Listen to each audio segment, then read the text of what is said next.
अजय आणि अनूप यांच्यात एक नात्याचा घट्ट पाश निर्माण झाला. गुरुच्या स्थानी, आपल्या पित्याच्या स्थानी अनूपच्या मनाने अजयला कौल दिला आणि पूजेची तयारी करायला सांगितलं असल्याकारणाने दोघांनीही ठरवलं की आत्ता सर्व विषय बंद करायचे आणि पूजा प्रसन्न मनाने करायची. तितक्याच प्रसन्न मनाने सगळ्या स्टाफच्या बरोबर मस्तपैकी जेवणाचा आस्वाद घ्यायचा. हा सगळा स्टाफ माझ्यासाठी राबतो वर्षभर, असं अनूप अजयला सांगत होता.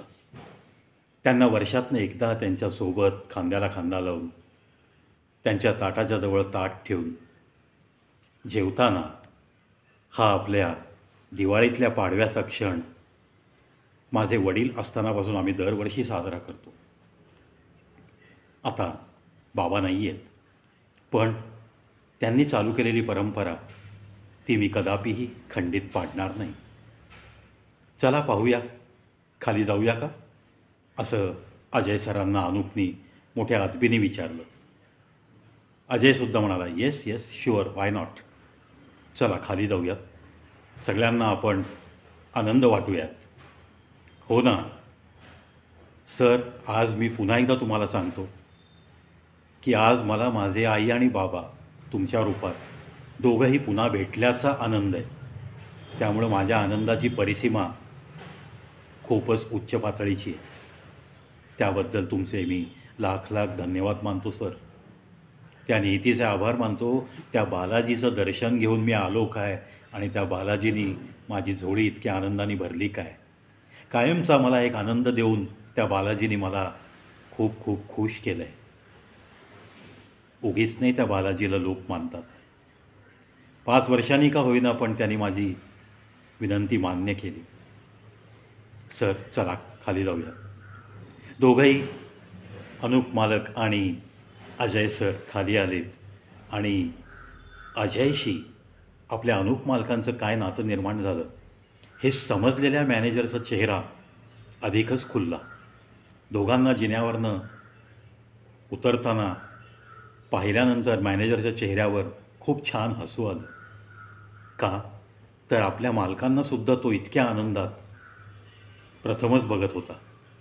आई वडील गेल्यानंतर तसं पाहिलं तर अनूप आतल्या दुःखी असायचा आणि कधीतरी मग या मॅनेजर साहेबांकडं, जे त्याच्या वडिलांचे पण खूप चाहते होते, त्यांच्यापुढं तो कधीकधी मोकळा व्हायचा. पण आज जो तो मोकळा झाला, आज जे त्याला वाटलं, आज ज्या आनंदात त्यांनी अजय सरांचे चरणस्पर्श केले हे मॅनेजरनी बघितलं आणि त्यावेळचा आपल्या अनूप मालकांच्या चेहऱ्यावरचा आनंद त्या मॅनेजरनी जो टिपला त्याच्यावरनं त्यांनी ताडलं की चलो अनूप आता जवळपास हळूहळू त्या सगळ्या संकटातनं बाहेर येईल. आणि अनूपला आज एक खूप छान अशी जीवनाला सोनेरी किनार मिळाली आहे. अशाच विचारात मॅनेजरनी दोघांचंही खाली स्वागत केलं आणि सर्व काही तयारी झाली आहे का, अनूपने आपलं विचारलं नेहमीप्रमाणे. जर व्हायची असेल तर आम्ही वेटिंग रूमला थांबतो, तसंही काही नाही, काही गडबड नाही, कुणीही कुठल्याही पद्धतीने टेन्शन घ्यायचं नाही आहे.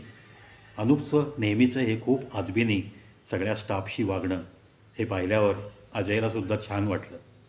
चला आपण जी काही स्टेजवरनं जीवनमूल्य दिली त्यातली बरीचशी हा अनूप आयुष्यभर पाळतो आहे हे पाहून त्याला खूपच छान वाटलं. आपल्या शब्दांची जादू, आपल्या शब्दांचं वजन अजूनही अनूपच्या मनात आहे तसं आहे. 11वीचं तसं पाहिलं तर कोवळं वय 16-17, आणि आज जवळपास 16 वर्षांनी आपण याच्या समोर येतो आहे. तरी पण तेव्हा ऐकलेली जीवनमूल्य मनात ठेवून पुढचं आयुष्य जगत राहणं, तेही आजच्या पिढीचा हा अनूप हे पाहून अजयला खूप आनंद झाला. खूप छान वाटलं त्याला. स्वतःच्या कलेच्या विषयीसुद्धा त्याला खूप अभिमानास्पद अशी काही स्पंदनं त्याच्या हृदयातनं जमू लागली, वाजू लागली. हे त्याला अजयला जाणवू लागलं आणि मनोमन तो पण खूप आनंदी झाला.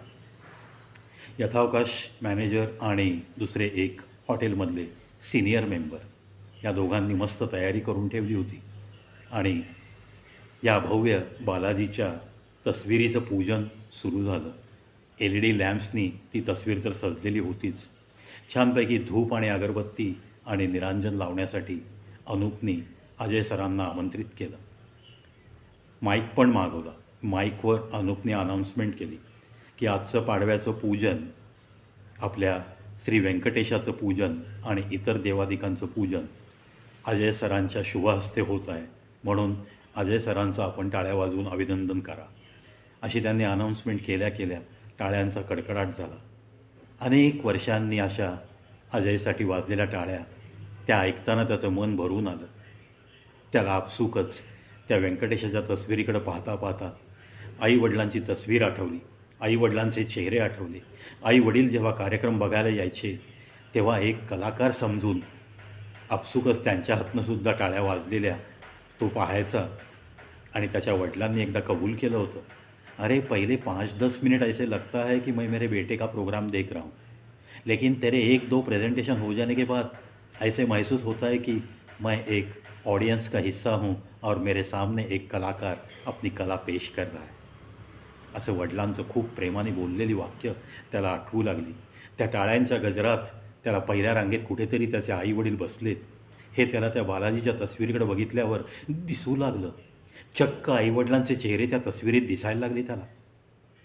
अजयला भानावर यायला 2-4 मिनटं लागली. अनूपनी हे ताडलं. अनूपची सुद्धा अवस्था तशी काही फार वेगळी नव्हती. त्यालासुद्धा त्याचे आईबाबा आठवत होते. बाबा अशा वेळेस समोर तामण घेऊन उभे राहायचे ते त्याला आठवलं. बाबांचा चेहरा त्याच्या डोळ्यासमोर आला. आईची तस्वीर त्याच्या डोळ्यासमोर तरळू लागली. अनूपसुद्धा आतून तसा खूप इमोशनल, आणि मग त्याच्याही डोळ्यात नकळत पाणी तरळलं. या दोघांची अवस्था बघून मॅनेजर साहेब पुढं आले. मॅनेजरनी सांगितलं, सर चला पूजा स्टार्ट करू. मॅनेजरनी बरोबर पान बदललं, दोघांना भानावर आणलं आणि त्यांनी त्यांची अवस्था ओळखूनसुद्धा मुद्दाम पान बदललं हे अनूपच्या लक्षात आलं, कारण मॅनेजरसुद्धा त्याच्यासाठी वडीलधारे होते. जसा तो अजयला किंमत देत होता तीच किंमत अजयच्या भेटीपूर्वी त्या मॅनेजरच्या विषयी अनूपच्या मनात नक्की होती आणि आजही आहे, आत्ताही आहे. हे अजयनी आणि अनूपनी दोघांनीही टिपलं आणि अनूपनी आपल्या देहबोलीतनं मॅनेजरला जे सांगायचं ते सांगितलं. पूजा सुरू झाली आणि मग अनूपनी एक इशारा केला. त्या सिस्टीमच्या जवळ बसलेला एक तो वेटर, त्याने ती ऑन केली सिस्टीम आणि इकडं अजयला त्यांनी निरांजन पेटवायला सांगितलं. तामणामध्ये निरांजन ठेवलं गेलं. धूप अगरबत्ती लावायला सांगितली. सगळं काही अजयच्या हातून झालं आणि ते निरांजनाने ओवाळणं सुरू असताना बरोबर ती सिस्टीम ऑन झाली आणि तिथे व्यंकटेश स्तोत्र लागलं. ओम श्री गणेशाय नमः, ओम श्री व्यंकटेशाय नमः असं म्हणून ते स्तोत्र मस्तपैकी 3-4 मिनटं त्या सिस्टीमवरनं ऐकू येत होतं. त्या स्तोत्राचे शब्द कानी पडत होते आणि इकडे अजय आणि अनूप दोघंही खूप भाविकतेने बालाजीच्या तस्वीरीचं पूजन करत होते. त्यानंतर इतर देवादिकांच्या पण पूजा झाल्या. दुसरं भजन लागलं सिस्टीमवर. अच्युतं केशवं कृष्ण दामोदरं, अच्युतं केशवं कृष्ण दामोदरं, रामनारायणं जानकीवल्लभं, रामनारायणं जानकीवल्लभं. कौन कहते हैं भगवान आते नहीं, कौन कहते हैं भगवान आते नहीं, तुम मीरा की तरह बुलाते नहीं, तुम मीरा की तरह बुलाते नहीं. अतिशय सुंदर वातावरण, छान पूजा अर्चा, सगळं काही यथासांग पार पडलं. अनूपच्या चेहऱ्यावरनं आनंद ओसंडून वाहत होता. अजयनीसुद्धा गेल्या कित्येक वर्षात अशी ही भजन, असं हे स्तोत्र, असा हा पूजेचा माहोल, अशी ही तस्वीर, ज्या तस्वीरीमध्ये आईवडिलांचंसुद्धा दर्शन झालं आज अजयला. अनेक वर्षानंतर त्याला हे वातावरण मिळालं. तो सुद्धा अजय पण खूप भारावून गेला होता. खूप मनोभावे त्याने ते निरांजन त्या तस्वीरीभोवती ओवाळलं. बालाजीचे, त्या व्यंकटेशाचे तो मनोमन सारखे आभार मानत होता. आणि इकडं अनूपसुद्धा त्याच्या ओठातनं सुद्धा पुटपुटत होता तो, की हे व्यंकटेशा, तुझ्या दरबारात आलो आणि तू इकडं मी पोहोचल्या माझी थाळी प्रसादाने भरून टाकलीस. माझी झोळी आनंदाच्या अनंत क्षणांनी भरून टाकलीस. माझ्या आयुष्याचा जणू काही तू एक मोठा प्रश्न सोडवलास. मला माझं पॅशन जगायला मिळणार ही दिशा तू मला दाखवतोयस. तसं काहीतरी तू इथं मला दिलंयस माझ्या झोळीत, असंच मी मानतो. आणि ते तुझा प्रसाद मी अगदी मनोभावे स्वीकारतो आहे. अजय सरांना मी काही अंतर देणार नाही. अजय सरसुद्धा मला कधीही अंतर देणार नाहीत याची मला तर नक्कीच खात्री आहे. कारण तसं पाहिलं ना तर माझं आणि अजय सरांचं नातं खरोखर एक द्रोणाचार्य आणि एकलव्याचं नातं जे होतं ना तसंच नातं निर्माण झालेलं आहे. त्यांनाच मी गुरुच्या स्थानी मानत मानत आयुष्य जगलेलो आहे. त्यांच्याकडनं जी त्या कार्यक्रमात मला प्रेरणा मिळाली, जे जे त्यांनी ऐकवलं, प्रत्येक सादरीकरणाच्या आधी जी जी त्यांची प्रस्तावना असायची ती प्रस्तावना मी कानात साठवली आहे, मनात टेप करून टाकली आहे. आणि तो सगळं ते रेकॉर्डिंग आजही माझ्या पेनड्राईव्ह मी अनेक बदलले असतील, पण पेनड्राईव्हमध्ये आजही आहे. आजचा लेटेस्ट पेनड्राईव्ह मी त्यांना दाखवलासुद्धा. अशी काहीशी मनातली घालमेल अनुपच्या ह्याच्यात चालू होती आणि त्याच्या मनात हे विचार येत होते आणि त्याच विचारांनी तो बालाजीच्या पुढं नतमस्तक होता. अनुपनी मनोभावे आरती घेतली. सर्व भजनं वगैरे जी काय त्यांनी सांगितली होती त्याप्रमाणे त्यांनी सिरियली लावली होती. ती भजनं सगळी त्यांनी आस्वाद घेतला. आता अनुपच्या मनात एक मात्र नक्की होतं, जो पदार्थ बनवायला सांगितला आहे कूकला तो नक्की तो बनवणार, पण तो थोडासा वेळ खाणारा पदार्थ आहे. त्यामुळं अनुपच्या मनात एक मस्त गोष्ट आली, ती म्हणजे लंच हॉलमध्ये सगळ्यांनी बसायचं, पण ताटं मांडायला सांगायची नाही इतक्यात. तसा त्यांनी गुपचूप मॅनेजरच्या करवी निरोप धाडला आणि मग तयारीत असलेली टीम थोडी थबकली. कूकलासुद्धा निरोप दिला, जो कुछ कर रहे हो वो आराम से करो, कोई जल्दी नहीं है, और आधा एक घंटा लगा तो भी चलेगा. हा निरोप मिळताच कूक पण तसा खुश झाला. खूप गडबडीत तो कामाला लागलेला होता. तथापि निम्मं काम उरकलं होतं त्याने, पण पुढचं महत्त्वाचं काम राहिलं होतं. तो पदार्थ पूर्णपणे बनायला अजून अवधी लागणार होता. त्यामुळं अनुपनी सगळ्यांना इशारा केला, चलो सब लोग लंच के हॉल में बैठेंगे, वो सिस्टम थोड़ा लंच के हॉल में लेके चलिए, माइक वगैरह उधर लेके चलिए. अजयच्या मनात नक्की आलं की अनुपचा नक्की काय इरादा आहे. अजयला समजलं ते. शेवटी समजदार को इशारा काफी होता है असं जे म्हणतात ना. आणि काय कोणास ठाऊक, एक तासाभराच्या भेटीमध्ये अनुपशी पण त्यांच्या वेवलेंथ खूप मॅच झाल्या होत्या आणि अनुपच्या मनात काय चाललं आहे हे अजयला समजू लागलं होतं. अजयच्या नक्की भावना काय आहेत, अजय सरांची घालमेल काय सुरू आहे, अजय सर त्यांना हा आनंद किती वर्षांनी मिळाला आहे, या सगळ्या गोष्टी अनुप ऑब्झर्व करत होता आणि अनुपला त्या आतल्या आत मनामध्ये जाणवत होत्या. ह्याला म्हणतात घट्ट नात्याचा पाश. हा असाच असतो. ओठ उघडून सांगितल्यानंतर तर कोणालाही समजतं हो, पण ओठाने न सांगताच मनात काय चाललं आहे हे जाणता येणारं नातं एकदा मिळालं की मग जगण्यातली मजा काही आवरत असते. अशी नातं मिळणं, अशी नाती निर्माण होणं, यालासुद्धा तसं पाहिलं ना तर काहीतरी कृपाशीर्वाद लागतात, काहीतरी भाग्य लागतं. इतर बाबतीत भले का तुम्हाला भाग्याने धोका देऊ दे, इतर कुठल्याही बाबतीत भलेही तुम्हाला असं वाटू दे की तुमचं नशीब खूप खडतर आहे, पण अशा काही गोष्टी असतात ना ज्या काही ठराविक लोकांनाच तो देवबाप्पासुद्धा वरदान म्हणून देतो आणि हे वरदान या दोघांनाही मिळालेलं आहे. त्यामुळं अजय सरांच्या जीवनात अनुपची ही एंट्री, अनुपचा हा प्रवेश, अनुप मालक, हॉटेल तिरुपतीचे मालक, ज्या ठिकाणावरनं अजयला खूप मोठ्या आशा अपेक्षा होत्या आणि इंटरव्ह्यू न देता त्या सर्व आशा आकांक्षा त्याच्या कल्पनेच्या पलीकडेही सिद्ध झाल्या, सार्थ ठरल्या. सगळे आशीर्वाद खरे ठरले. सर्व लोकांनी दिलेलं प्रेम, सर्वांनी त्याला समजून घेणं, गेल्या 5-6 दिवसातली त्याच्या मनाची असलेली घालमेल, निखिलच्या शुभेच्छा, डिसूजा साहेबांच्या शुभेच्छा, करीम सय्यदचं ते आलिंगन, मिलिंद कुलकर्णीची ती आस्थावाईक चौकशी करणं, प्रत्येक जवानाने आल्या आल्या रिटायरिंग रूममध्ये कैसे हो साहब असं विचारणं, खूप आस्थेने सगळ्यांनी वागणूक देणं, राजाबाजांनी त्याला लावलेलं प्रेम, हा सगळा इतिहास त्याच्या डोळ्यासमोरनं गेला. लक्ष्मीपूजनाची ती संध्याकाळ, निखिलच्या कुटुंबियांसोबतचं ते जेवण, ते अनुपमाच्या हातची पुरणपोळी खाणं, राजाबाजासाठी त्यांनी त्या कुटुंबियांनी पार्सल देणं, त्यांनीसुद्धा त्या पुरणपोळीवर ताव मारणं, असं सगळं सगळं अजयच्या मनामध्ये हा सगळा चित्रपट रेंगाळू लागला. लंचच्या हॉलमध्ये सगळेजण जमा झाले. अनुपजींनी एका वेटरकडवी माईक मागवला आणि आपल्या बसल्या जागी आपल्या शेजारी त्यांनी अजय सरांना बसवून घेतलं होतं. अजय सरांचं जेवणाचं ताट आणि अनुप सरांचं जेवणाचं ताट शेजारी शेजारी मांडायचं आहे हे मॅनेजरनी ताडलंच होतं आणि त्याप्रमाणे त्यांनी सगळी इन्स्ट्रक्शन्स पण सगळ्या वेटर लोकांना दिल्या होत्या. अनुपजींनी माईक हाती घेतला आणि मग सगळ्या वेटरना त्यांनी समोर बसायला सांगितलं. खूप अदबीने एक रिस्पेक्ट म्हणून आपले मालक समोर आहेत आणि आपण बसून राहायचं हे योग्य नाही असं म्हणून प्रत्येकाने आपण यांचे नोकर आहोत त्याप्रमाणेच आपण वागलं पाहिजे अशा या संस्कारांनी प्रेरित असलेली ही सगळी मंडळी. अनुप मालकांना खूप छानरित्या साथ देणारा हा सगळा स्टाफ.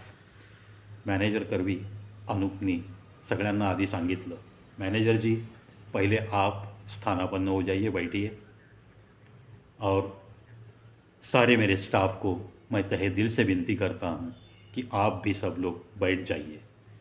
सामने बैठने में आज कोई हिचकिचाएगा नहीं. बिंदास बैठिए, आराम से बैठिए और आज हम लोग सब मिलके त्यौहार मना रहे हैं. आज पाड़वा का दिन, दिवाली का एक महत्वपूर्ण दिन. आज हमने सब ने मिलके इस बालाजी को ढेर सारे आशीर्वाद मांगे हैं और ज़रूर ये बालाजी है, ये वेंकटेश जी है, ये हमारी इच्छाएं, आकांक्षाएं, अपेक्षाएं पूरा इन्हें मालूम होता है और वो पूरी करते ही है. असं काहीसं बोलून सगळ्यांनी वर्षभर जे काही माझ्यासाठी कष्ट केले त्याबद्दल मी तुमचा सगळ्यांचा आभारी आहे अशा अर्थाचं अनुपचं ते भाषण झालं. अगदी प्रत्येकाचं नाव घेऊन अजयला खूप मोठं कौतुक वाटलं की आपला एवढा 20-22 लोकांचा स्टाफ आणि एकही नाव अनुपनी विसरलं नव्हतं. अगदी भटारखान्यात काम करणारे त्याचे सध्या 4-5 लोक जे बिझी होते ते बाहेर येऊ शकले नाही आहेत कारण त्यांना आम्हा सगळ्यांसाठी राबायचं आहे हे अजयने ताडलं होतं. त्यांचीसुद्धा नावं त्यांनी घेतली आणि जे सिनियर होते त्यांना या माईकमधून अनाऊन्स करतच त्यांनी त्यांच्या चरणाला मी स्पर्श करतो आहे, तुमचे आशीर्वाद माझ्या पाठीशी असेच राहू द्या. तुम्ही पण मला मंडळी सगळी पितृतुल्य आहात. ज्या ज्या लोकांनी माझ्या आईवडिलांवर प्रेम केलं आहे त्यांना मी कधीही माझ्या शेवटच्या श्वासापर्यंत अंतर देणार नाही असंही त्यांनी दरवर्षीप्रमाणे सगळ्यांना आश्वासन दिलं. आणि मॅनेजरना सांगितलं हळूच की जा माझ्या चेंबरमध्ये मी सगळ्यांसाठी खूप छान भेटवस्तू आणली आहे, ती भेटवस्तू मला सगळ्यांना द्यायची आहे. आणि तिथे प्रसाद पण ठेवलेला आहे बालाजीचा, तो सुद्धा आता खाली घेऊन या. पूजन वगैरे झालेलं आहे. एका वाटीत प्रसाद बालाजीच्या तस्विरीसमोर ठेवा आणि त्यानंतर त्या प्रसादाचं वाटप सगळ्यांना करूयात. मॅनेजरनी आज्ञा पाळली आणि तो वर गेला. त्याने एक मोठी थैली खाली आणली आणि प्रसादाची थैली वेगळी होती ती खाली आणली. अनुप मालकांच्या सांगण्याप्रमाणे त्यांनी प्रसाद बालाजीच्या तस्विरीसमोर ठेवला आणि बाकीचा प्रसाद अनुप मालकांकडे सुपूर्द केला. अनुप सरांची एक पद्धत अजयला खूप आवडली. तो प्रसाद ते स्वतः वाटतात.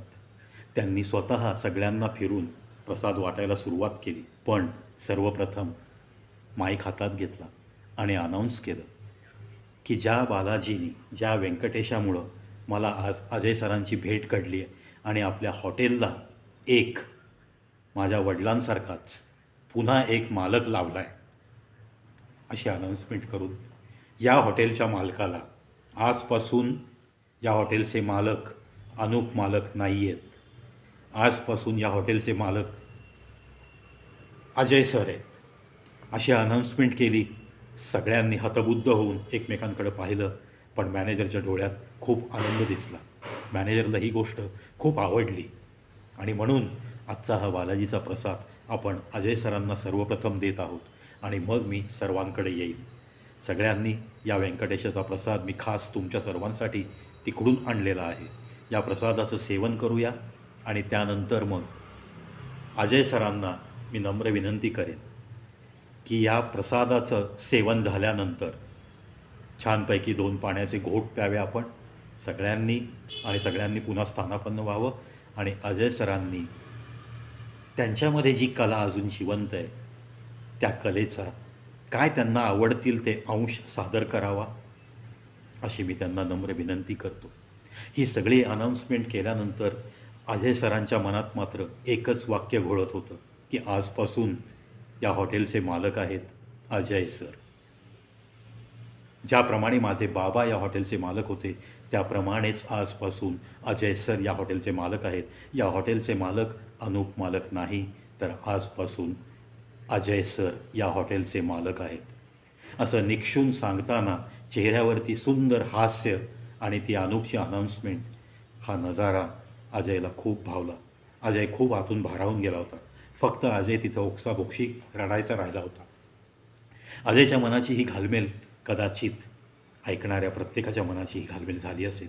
नक्कीच असं इतकं भावपूर्ण अनाऊन्समेंट एका मोठ्या हॉटेलचा मालक, एक उच्च शिक्षित IT इंजिनियर, एक सुसंस्कृत मुलगा, त्याने अजून काय काय पचवलं आहे ते अजयला ऐकायचं आहे जेवण झाल्यावर.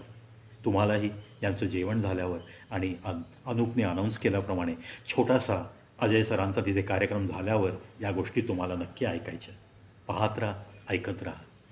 या अजयबाबत नक्की काय काय पुढं घडणार आहे. सुखता तुमची शिगेला पोचली असेल. नक्कीच कुणाला तरी असंही वाटत असेल अजयच्या मनातली ती मानसी कुठे आहे. मानसीचा अजय बिलकुल विषय नाही. अजय या आनंदात घडून गेला का, अजय मानसीला विसरला का, असंही तुम्हाला वाटून जाईल. मलाही तसंच वाटतं आहे. काय माहिती, माणसाला एकदा जर का असा काही आनंद मिळाला की मग माणूस मागची दुःख विसरायला लागतो. हे खरं आहे की काय, अजयच्या बाबतीत हेच घडणार आहे का काय. तो पूर्णपणे मानसीला विसरला का, त्याच पद्धतीने तो राजाबाजाला विसरेल का, निखिलला विसरेल का, आजपर्यंत सहकार्य केलेल्या प्रत्येक व्यक्तीला तो विसरून जाणार का, फक्त अनूप अनूप करत तो जगणार की काय. अनेक शंका कुशंका मनात. यालाच म्हणतात उत्कंठा असणं, उत्सुकता वाढणं. पाहत राहा, ऐकत राहा. सर्व संपलं असं कधीच होत नसतं, असं कधीच होत नसतं. कवी ब्रावीज शो यूट्यूब चॅनल.